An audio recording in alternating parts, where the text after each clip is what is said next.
Snapdragon 4S Gen 2 എന്ന പുതിയൊരു processor ഇപ്പം അനൗൺസ് ചെയ്തിട്ടുണ്ട്. ഇത് ബഡ്ജറ്റ് സെഗ്മെന്റിൽ വരുന്ന 5G ഫോണുകൾക്ക് പറ്റിയിട്ടുള്ള ഒരു പ്രോസസ്സർ ആയിരിക്കും. ഈ ഒരു വീഡിയോയിൽ നമ്മൾ നോക്കാൻ പോകുന്നത് സ്നാപ്ഡ്രാഗൺ 4S Gen 2 എന്ന പ്രോസസ്സറിനെ പറ്റിയിട്ടാണ്. ആദ്യം ക്ലിയർ ചെയ്യേണ്ട ഒരു കാര്യം എന്താ വെച്ചാൽ, പേര് കേൾക്കുമ്പോൾ ചിലപ്പോൾ ഒരു കൺഫ്യൂഷൻ വരാൻ ചാൻസ് ഉണ്ട്. സ്നാപ്ഡ്രാഗൺ 4 Gen 2 എന്ന പ്രോസസ്സറിനേക്കാളും ബെറ്റർ ആയിട്ടുള്ള പ്രോസസ്സറാണ് എന്നൊക്കെ തോന്നിയേക്കാം. പക്ഷെ അങ്ങനെയല്ല. ഇത് സ്നാപ്ഡ്രാഗൺ 4 Gen 2 എന്ന പ്രോസസ്സറിന്റെ താഴെ വരുന്ന പ്രോസസ്സറാണ്. എന്തായാലും നമ്മൾ ഫീച്ചേഴ്സ് ഒക്കെ നോക്കുമ്പോൾ ഇത് സാംസങ്ങിന്റെ 4nm പ്രോസസ്സർ തന്നെയാണ്. പിന്നെ CPU കാര്യത്തിൽ ഒക്ടാ കോർ പ്രോസസ്സറാണ് ഇത്. അതായത് 8 കോറുകൾ വരുന്നുണ്ട്.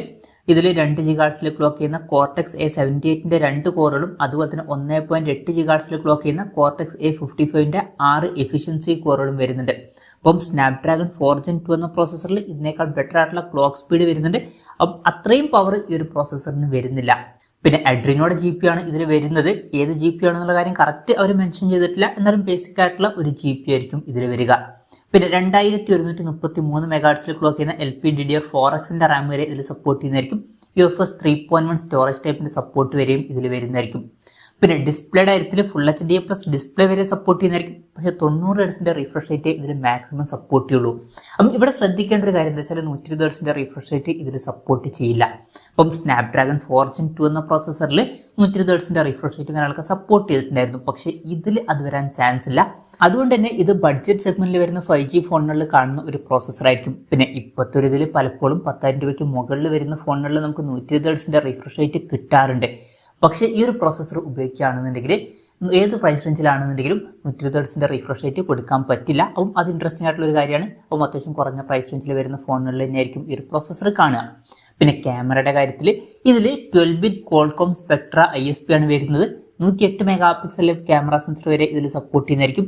പിന്നെ ഡ്യുവൽ ക്യാമറ ആണെന്നുണ്ടെങ്കിൽ 16+16 MP ഡ്യുവൽ ക്യാമറ സെറ്റപ്പ് ഒക്കെ സപ്പോർട്ട് ചെയ്യുന്നതായിരിക്കും. പിന്നെ വീഡിയോ റെക്കോർഡിങ്ങിന്റെ കാര്യത്തിൽ full HD 60 FPS video recording വരെ ഇതിൽ സപ്പോർട്ട് ചെയ്യുന്നതായിരിക്കും. 4K സപ്പോർട്ടൊന്നും ഇതിലുണ്ടാവില്ല. ബഡ്ജറ്റ് സെഗ്മെന്റിൽ വരുന്ന പ്രോസസ്സർ ആണെന്നുണ്ടെങ്കിൽ അതിന്റെ ആവശ്യം അധികം ഇല്ല. പിന്നെ Wi-Fi 5ന്റെ സപ്പോർട്ടായിരിക്കും ഇതിൽ വരിക.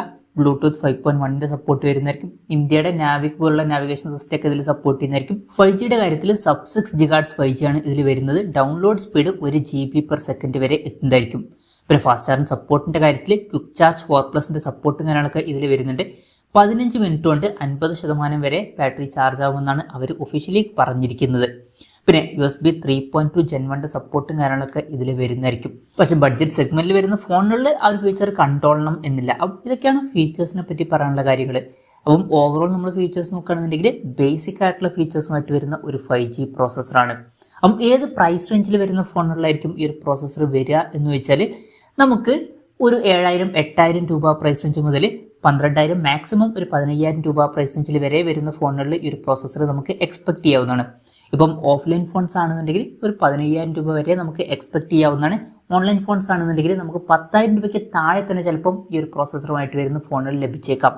അപ്പം ഓൺലൈൻ ഫോൺസിന്റെ കാര്യത്തിൽ ഇനി മുതൽ നമുക്ക് 10,000 രൂപയ്ക്ക് താഴെ ഈ ഒരു പ്രോസസ്സറുമായിട്ട് വരുന്ന 5G ഫോണുകൾ എക്സ്പെക്ട് ചെയ്യാവുന്നതാണ്.